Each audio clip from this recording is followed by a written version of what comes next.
اللہ تعالیٰ کی نعمتوں میں ایک نعمت آزادی بھی ہے۔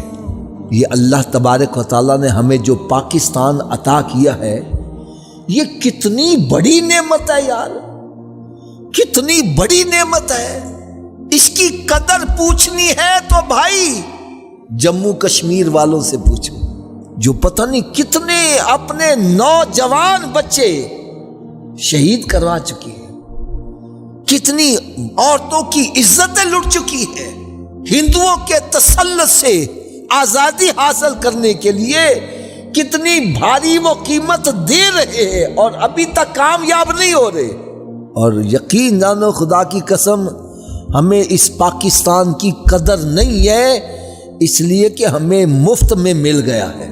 اس پاکستان کی قدر پوچھنی ہے تو ان سے پوچھو جنہوں نے اپنے گھر بار لٹائے، جنہوں نے اپنے بچے قتل کروائے، جنہوں نے اپنے کنبے کے کنبے۔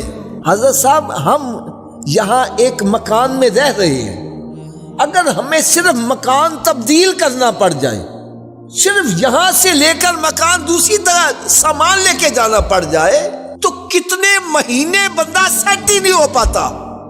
صرف ایک مکان تبدیل کر رہا ہے، سیٹ ہونے میں کئی مہینے لگ رہے ہیں۔ تو یہاں جو سب کچھ لٹا کر خالی ہاتھ پاکستان میں آ گئے ہیں، کوئی پرسان حال نہیں ہے، ان کے اوپر کیا بیتی ہوگی۔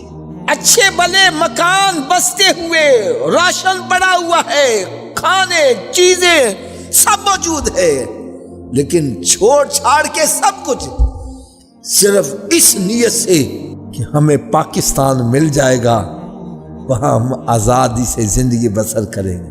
میری والدہ ماجدہ بتلایا کرتی تھی کہ اتنی خون بہا تھا اور سکھوں نے اتنے مسلمانوں کو شہید کیا کہ گاڑی وہاں سے آئی تھی تو گاڑی کے اندر ساری لاشیں بھری ہوئی تھی، دریا چلا تو وہ خون کا دریا چلا، اتنے لوگوں نے قربانیاں دی۔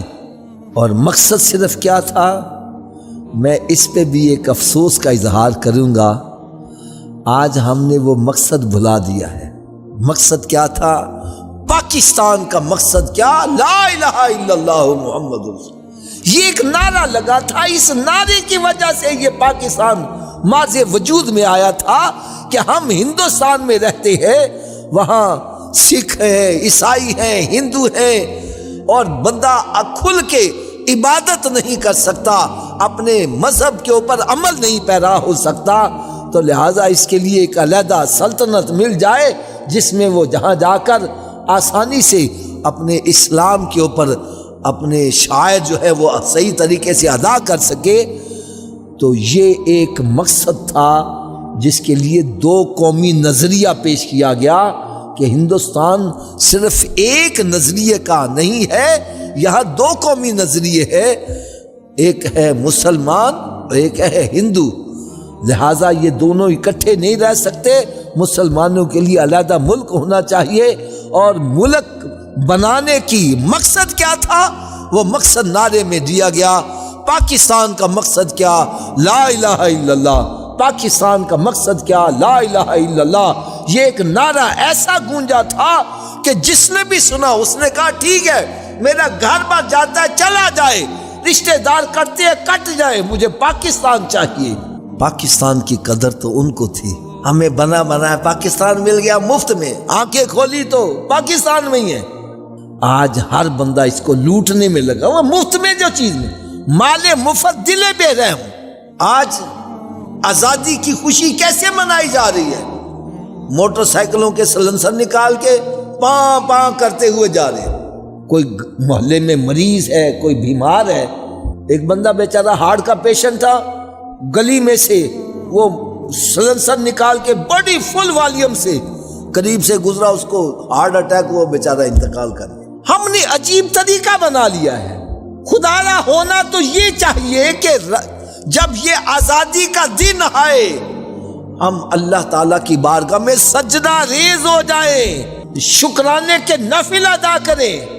خدا کی قسم یہ کتنی بڑی نعمت ہے، ہم اپنے گھر سے اٹھ کر نماز پڑھنے آ رہے ہیں، سکون کے ساتھ آ رہی ہیں۔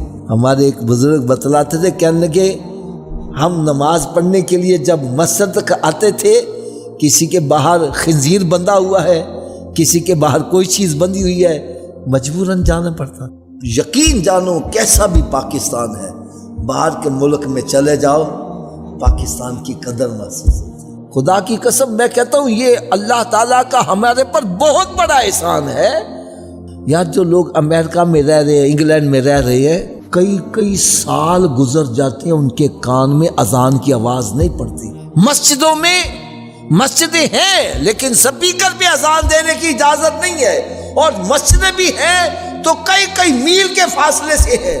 اور آج ہم گھر سے نکلتے ہیں، 10 قدم چلتے ہیں، سامنے مسجد ہے، ادھر جاؤ ادھر مسجد ہے، ادھر جاؤ ادھر مسجد ہے، اور ہم اللہ کا پھر بھی شکر نہیں ادا کر رہے۔